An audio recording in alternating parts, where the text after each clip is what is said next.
Bonjour à tous pour cette 6e vidéo de ma collection, la première de l'année, et comme on est au mois de mars, il était temps de s'y remettre. Comme vous le savez, un concept de vidéo que j'apprécie énormément, surtout que quand tu es en panne d'idées, parce que cette semaine, niveau sortie, c'était un petit peu calme, et sachant que je suis en train de préparer le prochain Mister Cult, fin de semaine, il y a la critique de Batman, j'ai de quoi faire. Donc avant de bosser sérieusement, une petite vidéo tranquille, posée, où je vais vous montrer mes récents achats, d'autres un petit peu plus anciens, que si ça vous plaît, peut-être vous donnera des idées de cadeaux. Certes, les fêtes de Noël sont déjà passées, mais il y a peut-être un anniversaire qui peut arriver prochainement. Maintenant que ça c'est dit, c'est parti.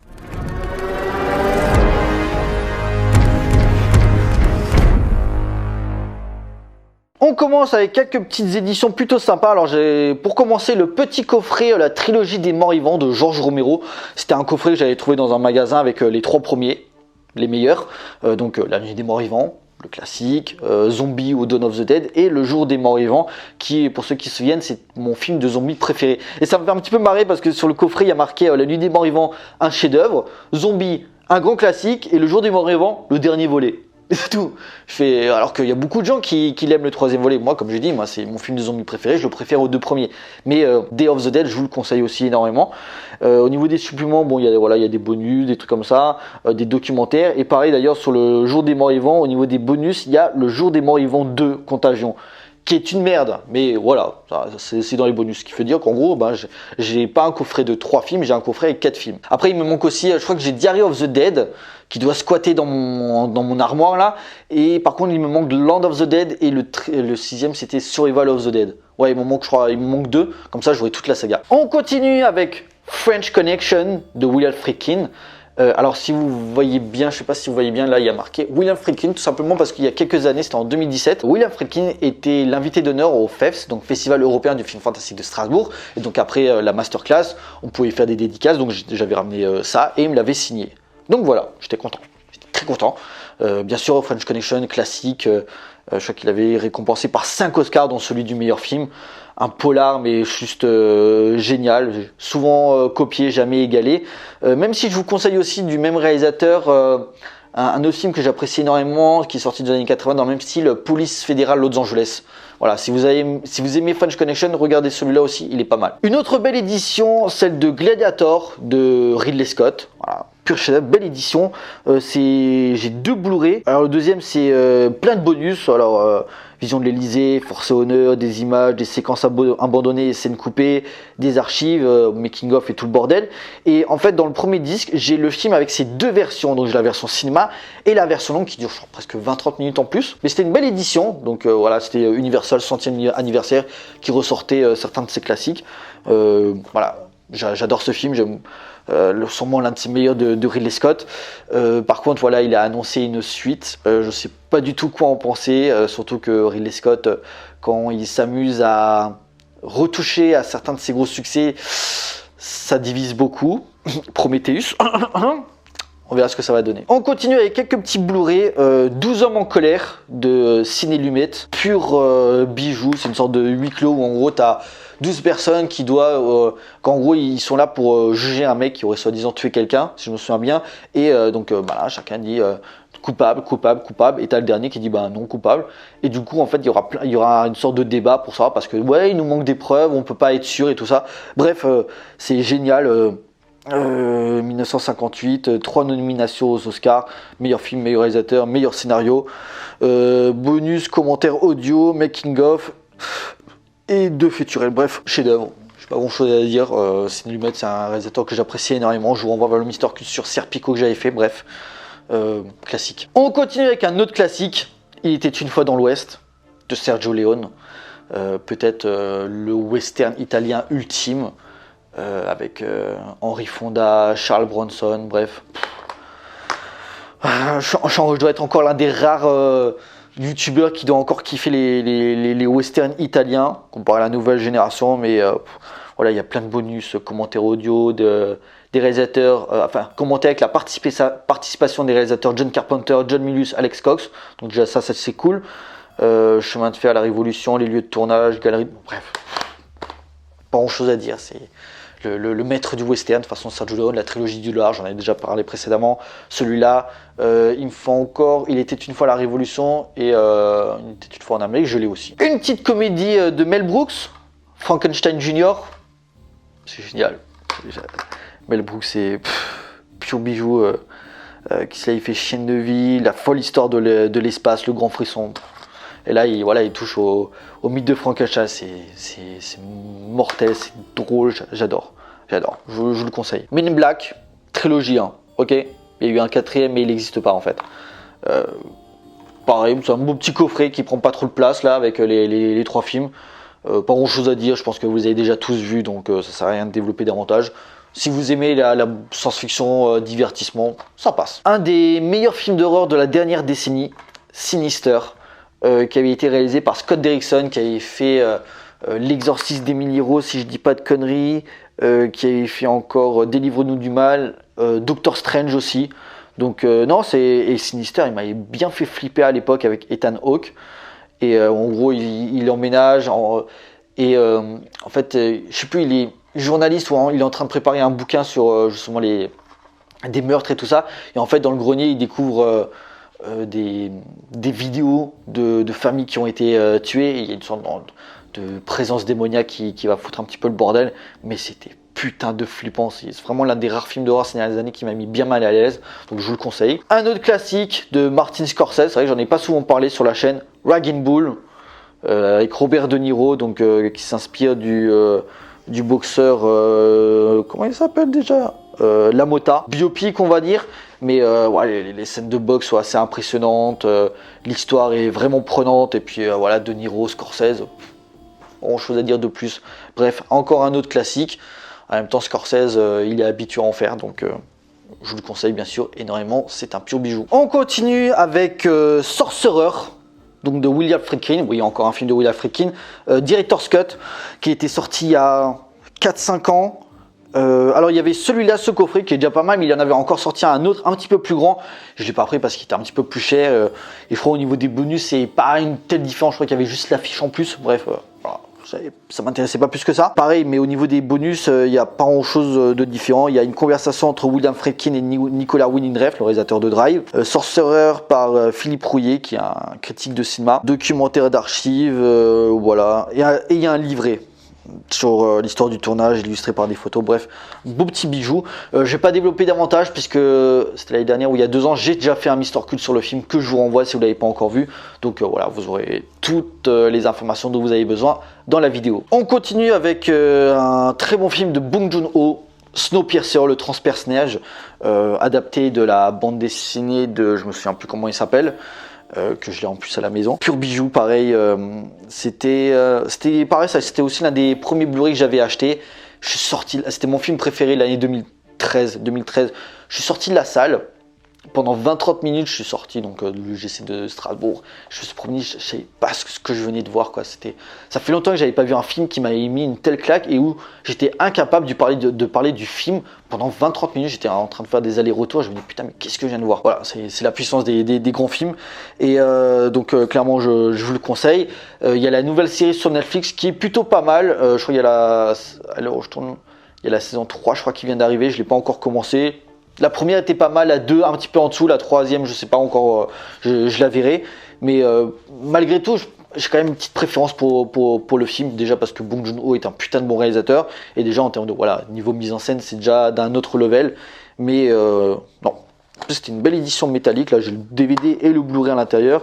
J'ai une petite pochette du bouquin là je crois. Donc ouais, petit bijou. On continue avec l'injustement mal aimé The Cell de Tarsem Singh. Pareil, je vais pas développer davantage puisqu'il y a un Mister Cult qui est sorti en décembre, il y a 2-3 mois. Donc voilà, je vous renvoie vers la vidéo si vous voulez un peu plus de détails. Le film il est sorti il y a pas longtemps dans une belle édition, aussi un beau coffret avec le Blu-ray, le DVD, les bonus, le commentaire audio, nanana, des scènes coupées, tout ça. Documentaire sur les effets spéciaux qui sont quand même assez impressionnants dans le film. Donc un documentaire sur le style du réalisateur. Donc non, je vous le conseille, c'est une sorte de Le Silence des Agneaux multiplié par 7. Ouais, ça résume bien le film en fait. Mais ouais, un beau petit bijou. En gros, c'est voilà, Jennifer Lopez qui travaille dans un truc spécial qui permet en fait d'entrer dans le subconscient des personnes qui sont un petit peu dans le coma. Et en fait, il y a un tueur en série qui tombe dans le coma, sauf qu'avant de tomber dans le coma, il a capturé une femme. Et en fait, voilà, il dispose de quelques heures avant que celle-ci va mourir. Sauf que voilà, elle va entrer dans la tête d'un psychopathe. Et c'est assez flippant, il y a des décors, il y a des costumes, c'est magnifique. C'est l'un des plus beaux films que j'ai vu ces derniers temps. Je ne l'avais pas vu à l'époque, justement je l'ai rattrapé pour le Mister Cult. Et je me dis, waouh, putain.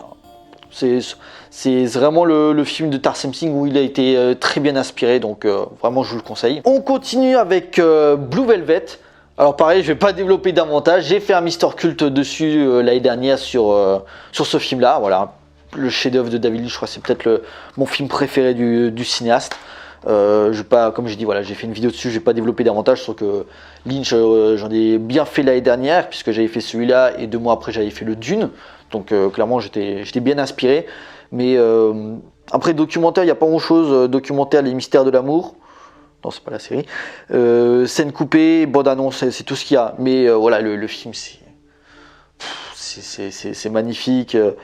Avec Isabella Rossellini, Denis Hooper, Laura Dern, et bien sûr Cal McLaren, vous connaissez, qui est un acteur que j'apprécie énormément.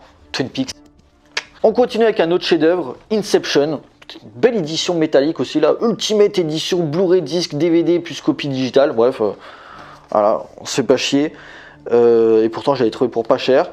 Sûrement le meilleur film de Christopher Nolan. J'ai pas spécialement de problème avec Christopher Nolan, qu'on soit bien clair. Hein. C'est juste que c'est un petit peu comme Denis Villeneuve. Je suis pas fan de tous ses films et je suis pas plus impressionné que ça par sa mise en scène. Mais c'est personnel. Je dis pas que ce qu'il fait est mauvais. Voilà, moi j'aime bien la trilogie Dark Knight, j'aime bien Inception. Avec le temps, j'aurais évalué un petit peu Dunkerque, Memento, j'aime beaucoup et tout ça. Mais voilà, j'ai certains films que j'ai un peu plus de mal à rentrer dedans, que ce soit Interstellar, voire Tenet. J'avais pas plus adhéré que ça. Ça reste un cinéaste important, je peux comprendre parfaitement. C'est juste que je suis pas un fanboy, c'est tout. Mais quand il fait du bon travail, il faut le dire, et celui-là, c'est du bon travail. Un autre western, La Horde Sauvage de Sam Peckinpah. Pareil, il a aussi l'un des meilleurs westerns américains, celui-là. Sûrement peut-être le dernier grand western américain. Oh, quoique, il y a eu Impitoyable, voire récemment Hostile qui était bien aussi. Mais vraiment de l'époque de l'âge d'or hollywoodien, c'est clairement peut-être le dernier grand western de cette période-là. Pareil, aussi, il y a commentaires des biographes de Peckinpah, documentaires, nanana, scènes coupées, 3 documentaires, L'Ouest de Sam Peckinpah, la loi selon un renégat d'Hollywood, nomination aux Oscars, des extraits, bande-annonce, ouais, bon, film documentaire, ouais, tous les trucs habituels. Et donc là c'était la Director's Cut, parce que soit le film il dure 2 heures et là c'est 145 minutes, ça fait 2h25, presque 2h30. Alors je l'ai acheté il n'y a pas longtemps, donc j'ai pas encore vu la Director's Cut. Donc je vais voir un petit peu les différences. Il faudra aussi un jour que je parle de Sam Peckinpah, je ne l'ai pas encore fait sur la chaîne. Donc peut-être que je parlerai de celui-là. On verra. On continue avec une petite pépite de l'animation. Tigra, la glace et le feu. C'est un film d'animation qui est sorti en début des années 80 et qui est réalisé par Ralph Bakshi. Alors pour ceux qui connaissent l'animation, Ralph Bakshi c'est pas n'importe qui, parce qu'il avait fait Fritz the Cat et il avait fait la première adaptation du Seigneur des Anneaux qui était aussi un film d'animation. Et en gros il a un style assez particulier qui s'appelle la rotoscopie, où en fait justement l'animation est dictée par, je crois, des mouvements des acteurs un petit peu, si j'ai bien compris. Enfin c'était un petit peu les débuts. Alors certes, sur certains visuels, c'est un petit peu mal vieilli, mais ne serait-ce que pour le domaine technique, c'est assez impressionnant. Je crois d'ailleurs qu'il fera aussi une sorte de Roger Rabbit, Cool World avec Brad Pitt, qui est un peu plus divisé. Mais non, vraiment, j'avais beaucoup aimé. Et puis en plus, l'univers, voilà, alors je sais pas si c'était tiré d'une œuvre, mais enfin d'une BD ou quoi que ce soit. Par contre, déjà au niveau de l'univers, ça s'inspire énormément de tout ce qui est heroic fantasy, genre Conan et Conan le barbare. Donc clairement, mêlant aventure, action, heroic fantasy, c'est un pur bijou. Donc clairement, je vous le conseille. Il est un petit peu méconnu, pareil, Ralph Bakshi. Un jour, il faudra que je traite un petit peu de certaines de ses œuvres. Sauf qu'on dit souvent que je parle pas assez de l'animation sur la chaîne, donc ça sera une bonne occasion. Bientôt la fin et on continue avec 2 beaux coffrets, surtout le deuxième, vous allez voir. Alors déjà, le coffret Indiana Jones, trilogie. Non, quadrilogie, c'est vrai, il y a eu un 4e. J'ai beau avoir acheté ce coffret, mais je crois que le 4e, je l'avais juste vu au cinéma. Non, une deuxième fois avec ma soeur à l'époque, mais j'ai plus envie de le revoir. Quand je me mets le coffret, c'est les 3 premiers, le 4, je ne veux même plus en entendre parler. Mais voilà, c'était une belle édition. Alors, je ne vais pas trop l'ouvrir parce qu'en fait, il y a des cartes, il y a... attendez. Il y a des, voilà, il y a des images d'archives, des photos sur le tournage. Et en fait, il y a aussi un petit truc spécial. Donc, vous avez les 4 films, tac, tac, tac. Et il y a un petit truc, c'est ça. Alors, pour ceux qui connaissent la référence, c'est dans le 3e. Voilà, donc les Indiana Jones et la dernière croisade, donc qui cherchent une sorte de relique. Je pourrais plus vous dire comment ça, la Sainte Croix, enfin, qui en gros donnerait la vie éternelle. C'était dans le 3e. Et donc du coup, voilà, à la fin, il doit passer par 3 obstacles. Bref, donc c'est une petite carte, donc c'est un petit truc de collection. Mais wow, sinon le coffret il était pas mal, hein. Je crois que je l'avais eu pour 25 € je crois à la Fnac, avec les 4 films, avec des photos et des petits trucs de collection. Donc non, plutôt sympa. Bien sûr, voilà, Indiana Jones, c'est un petit peu une référence du cinéma d'aventure, réalisé les 4 par Steven Spielberg. Et attendons de voir la suite, puisqu'il y a le 5e qui sort l'année prochaine, dans 2 ans, sans Spielberg, qui sera réalisé par... je sais plus comment il s'appelle maintenant son nom. C'était celui qui avait fait Logan et Le Mans 66. Donc c'est un réalisateur que j'apprécie plutôt bien. Je vais retrouver le nom après. La vidéo sera finie, je vais retrouver le nom, ça va me faire chier. Mais je suis plutôt confiant. Il y aura, je crois, Mads Mikkelsen qui jouera le méchant, je crois. Bon, là où j'ai plutôt peur, c'est pour Harrison Ford au niveau des scènes d'action, parce que vu son âge, ça va être un petit peu compliqué. Maintenant, à voir. De toute façon, aujourd'hui, on est tout le temps dans un contexte de suite, remake, reboot, donc il n'y a plus rien qui m'étonne. Donc, on verra. Un autre beau coffret. Alors, celui-là, quand je l'ai vu, je m'y attendais pas. Ben-Hur. Alors là, c'est un beau. Je ne sais pas si vous voyez bien, mais en fait, c'est un gros coffret métallique avec un petit peu de poussière. Ça fait longtemps que je ne l'ai pas revu. Remasterisé et restauré, coffret 6 disques Blu-ray et DVD, plus de 6 heures de bonus, dont le documentaire inédit Charlton Heston et Ben-Hur, une vie épique, un livret inédit de 64 pages, le CD de la bande originale. Bref, beau coffret, je l'avais vu à la Fnac, il était à peine pour 20 €. Je me dis putain, mais tu vois le coffret, c'est un truc qui vaut beaucoup plus. À l'occasion du 50e anniversaire, l'un des plus grands spectacles de l'histoire du cinéma.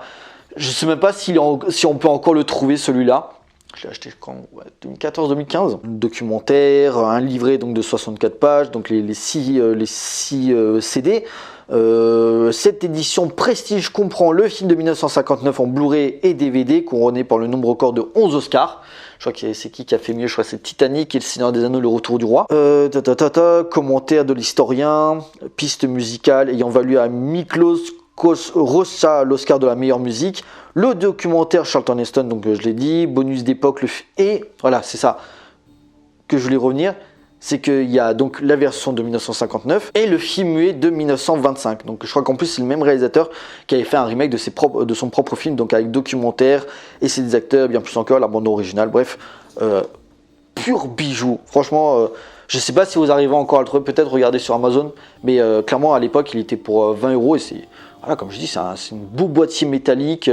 Vraiment, je l'ai vu une fois. Bon, bien sûr, le film est un chef-d'œuvre, il faut le voir absolument. Mais clairement, voilà.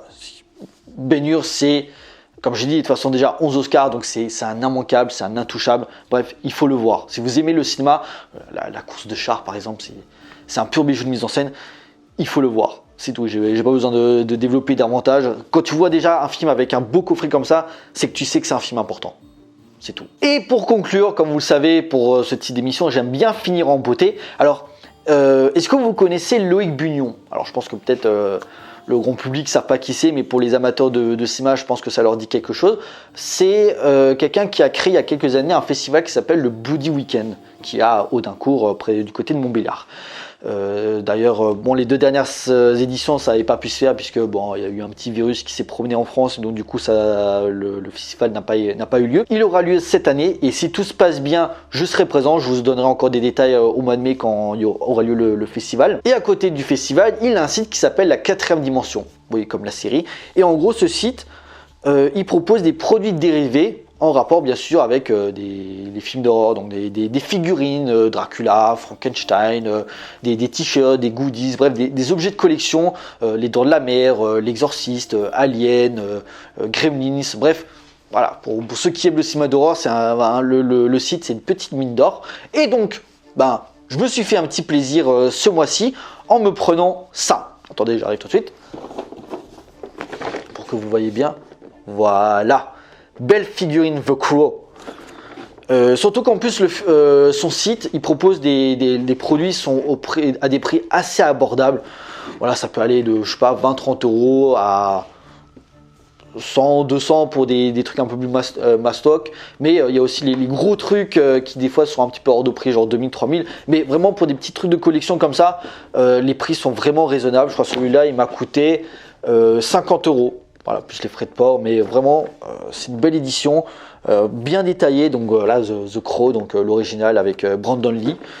Pareil, j'ai pas développé davantage parce que j'ai fait un Mister Cult dessus il y a 3-4 ans maintenant, ça a été l'un des premiers épisodes. C'est un film que j'adore quand ils veulent pour une sortie Blu-ray, parce que ça fait très longtemps qu'on attend. Et vraiment la figurine est très bien détaillée, j'aime beaucoup. Bien sûr, il ne faut pas l'ouvrir, hein, ça perdrait de sa valeur, et bien sûr, vous le savez très bien. Mais vraiment, je me suis fait un petit plaisir. Comme j'ai dit, le prix était assez abordable. Je vous mettrai le lien du site dans la description, comme ça, si vous voulez un petit peu checker s'il y a peut-être des trucs qui pourraient vous plaire. Donc, clairement, je vous le conseille. Et aussi, Loïc Bugnon, dans sa grande gentillesse, comme il me connaît plutôt bien, il m'a offert aussi 3 films d'horreur, bien sûr. Donc, celui-là, En eau trouble, Meg, avec Jason Statham. Alors, bon. Pour ceux qui me connaissent, j'avais fait un vlog à l'époque, j'avais pas spécialement aimé le film, mais bon, c'est le geste qui compte, c'est un cadeau, donc je dis pas non. Par contre, les 2 autres m'intéressaient un peu plus parce que je les avais pas vus. Alors celui-là, c'est Motel, avec Luke Wilson et Kate Beckinsale. C'est une sorte de thriller où en gros, c'est un couple qui est en panne, ils se retrouvent obligés de passer la nuit dans un motel.